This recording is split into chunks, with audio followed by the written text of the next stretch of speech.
Welcome to Muhammad Ali. The name that shook the world. Muhammad Ali. The fight is won or lost far away from witnesses, behind the lines, in the gym, and out there on the road, long before I dance under those lights. Muhammad Ali. In the heart of Louisville, Kentucky, during the early 1950s, a young boy named Cassius Marcellus Clay Jr. stood devastated in front of a local gym. His beloved red bicycle had been stolen, and his anger burned hotter than the summer air. An officer named Joe Martin, noticing his frustration, told him, "If you want to hit someone for that, you better learn how to fight first." That moment planted a seed that would grow into one of the most iconic careers in sports history. Cassius wasn't just any boy, he was curious, energetic, and confident. But he lived in a time where the color of his skin limited his opportunities. Segregation, poverty, and racism were constant walls. Yet instead of being crushed by them, he used those walls as stepping stones. At just 12 years old, Cassius began training at Columbia Gym under Joe Martin's mentorship.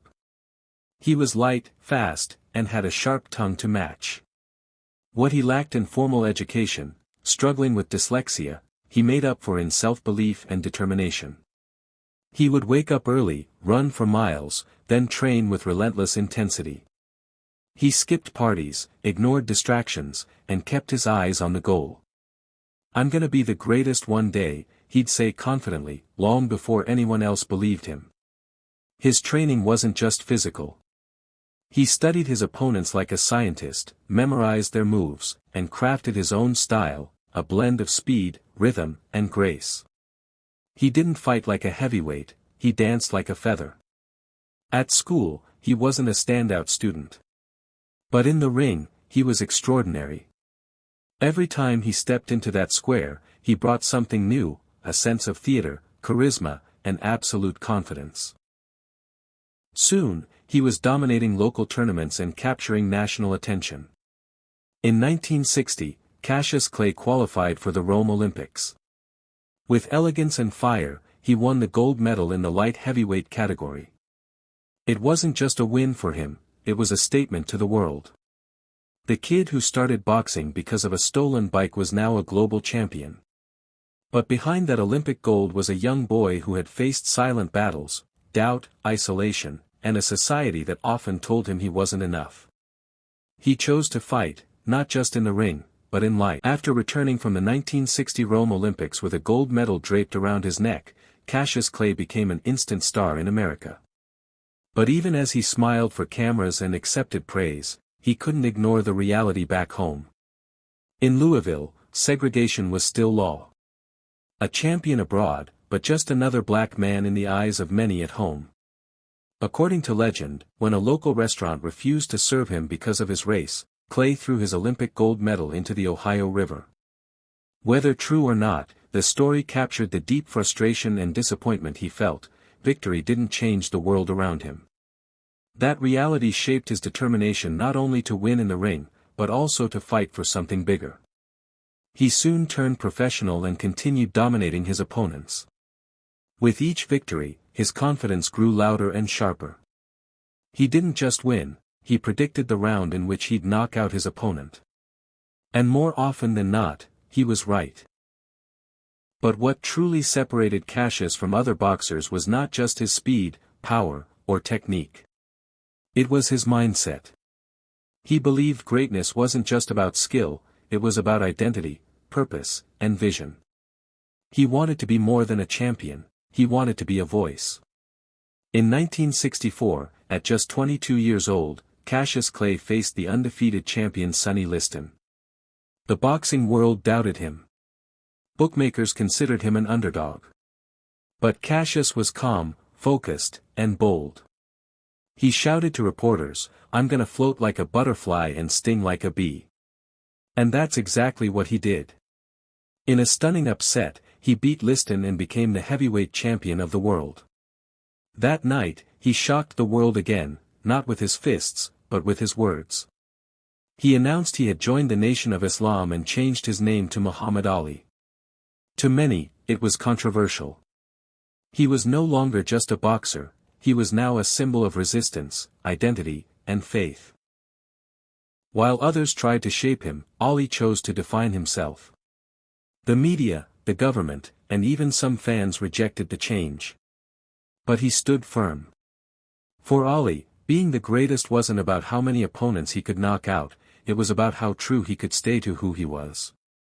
This part of his journey marked a powerful turning point. He was no longer just Cassius Clay the athlete, he had become Muhammad Ali, the voice of a generation. By 1967, Muhammad Ali was not only a boxing legend, he had become a cultural lightning rod. At the height of his fame, he was drafted into the U.S. Army to fight in the Vietnam War. But Ali took a stand that would cost him everything. He refused to serve, citing his religious beliefs and moral opposition to the war. He famously said, "I ain't got no quarrel with them Viet Cong.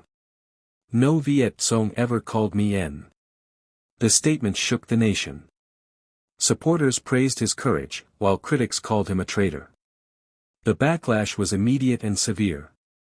The U.S. government stripped him of his boxing license, took away his heavyweight title, and sentenced him to 5 years in prison, though he remained free on appeal.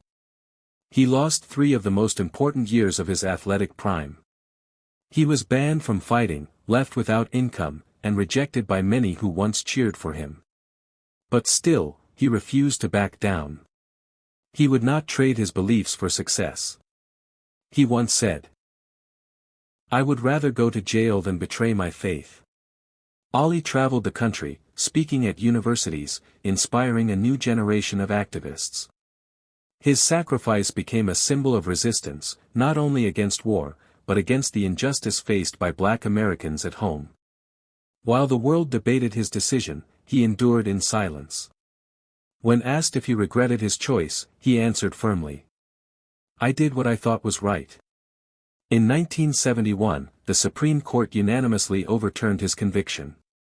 He was finally free, but he had paid a heavy price. Still, Ali emerged stronger in spirit than ever before. His return to the ring was more than a comeback, it was a redemption story. The world saw not just a fighter, but a man who stood for something. His courage had transcended boxing. By taking a stand, Ali proved that real greatness doesn't come only from winning titles, it comes from staying true to your values, even when the world turns against you. After 3.5 years in exile, Muhammad Ali returned to the ring in 1970. He was older, slower, and had missed crucial years of his career. The boxing world had changed, but so had Ali. He wasn't just a boxer now. He was a global symbol of courage and conviction. His first comeback fight against Jerry Quarry was a statement. Ali won by technical knockout. But his real test came in 1971, against the undefeated heavyweight champion, Joe Frazier. The fight was dubbed the fight of the century. 2 undefeated champions. 2 different styles. 2 different ideologies. The world watched in awe. It wasn't just about boxing, it was about pride, politics, and personal struggle. The bout was brutal. Ali took punishing blows but kept dancing, kept jabbing. In the 15th round, Frazier landed a crushing left hook that sent Ali to the canvas for the first time in his professional career. Ali got up. He finished the fight. But the judges gave Frazier the win. Ali had lost. But not in spirit. He kept fighting. He beat top contenders like Ken Norton, Ernie Shavers, and George Chuvalo. He took damage, but never lost his self-belief. People began to wonder, could Ali ever become champion again? Then came 1974. The world looked to Zaire, Africa, for the legendary bout, Ali vs. George Foreman. Foreman was a monster in the ring, young, strong, and feared. Many believed Ali didn't stand a chance. But Ali had a plan. Something nobody expected. He called it, rope-a-dope. He leaned against the ropes. Took the hits. Let Foreman wear himself out. Round after round, Ali absorbed the blows like a wall. Then in the 8th round, with the world watching, Ali unleashed a flurry of punches that stunned Foreman, and knocked him out. Ali had done the impossible. He was the heavyweight champion of the world once again. He didn't just win a fight. He rewrote the story. A man who had been stripped of everything came back to reclaim it all. Not with brute force, but with intelligence, patience, and unmatched heart. Ali showed the world that true champions don't quit. They adapt. They endure. And they rise, again and again. After retiring from the boxing ring, Muhammad Ali's life entered a new arena, one that didn't involve gloves or roaring crowds, but instead demanded courage of a different kind. In 1984, just a few years after his final fight, Ali was diagnosed with Parkinson's disease, a progressive neurological condition. It was a devastating revelation for the man once known for his speed and sharp tongue. The disease began to take its toll, his speech slowed, his hands trembled, and his iconic shuffle became hesitant. But true to his spirit, Ali didn't retreat. He didn't allow the illness to define him. Ali became a global humanitarian, using his name and fame to spread messages of peace, equality, and hope. He visited refugee camps, met with world leaders, and spoke about Islam in a world that often misunderstood it. Wherever he went, people listened, not because he was once a heavyweight champion, but because he carried a message bigger than boxing.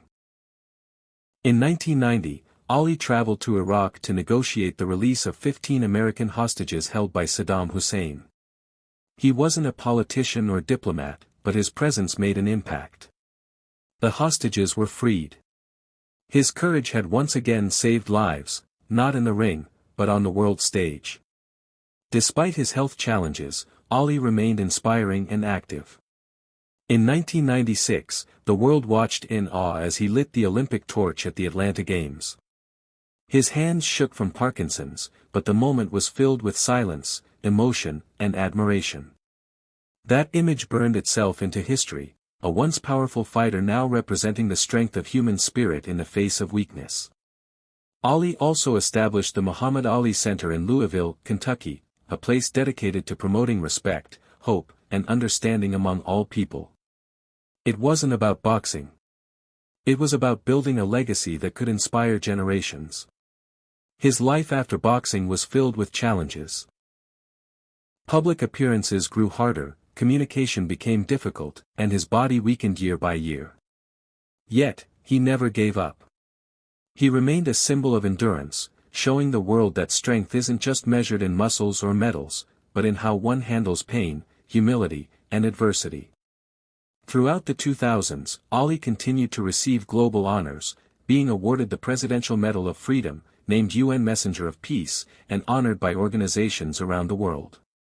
But beyond the awards, he had become something greater, a man who reminded humanity that greatness lies not just in victory, but in how one stands firm during loss.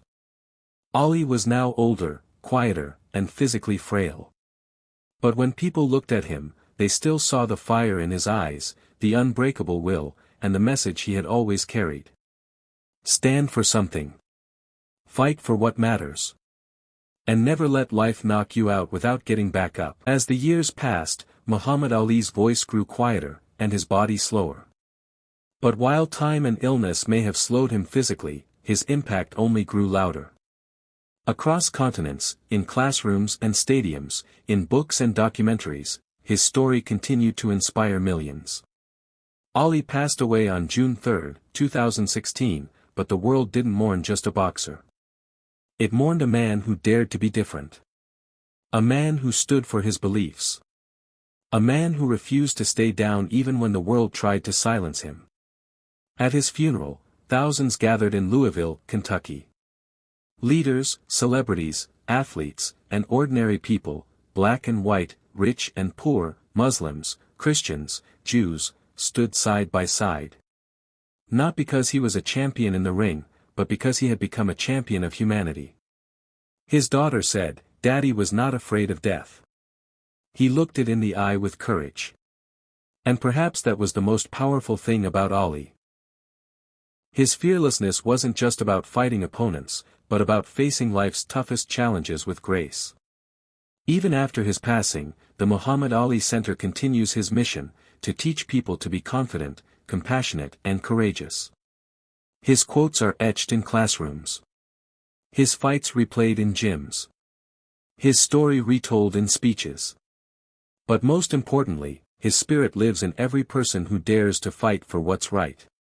Ali's life taught us that greatness isn't about winning, it's about how you fight your battles. He stood up against war, even when it cost him everything. He fought disease with dignity. He turned pain into purpose. He didn't chase fame, fame followed him because he was real, raw, and relentlessly driven by PU. Don't count the days, make the days count. Muhammad Ali. Ali's life wasn't perfect, but it was purposeful. He made every moment mean something. His fists shook the world, but his words touched hearts. He wasn't just the greatest because he won fights. He was the greatest because he fought for others, for justice, for dignity, and for faith. If life knocks you down, get back up. If your voice trembles, speak anyway. If the world says, you can't, prove them wrong with your actions. Be like Ali, not because he was famous, but because he never gave up, never stayed silent, and never stopped believing in a better world. Your battles might not be in the ring, but they're real. Face them with courage. Speak your truth. Fight with purpose. And always remember. Champions aren't made in gyms. They are made from something deep inside, a desire, a dream, a vision.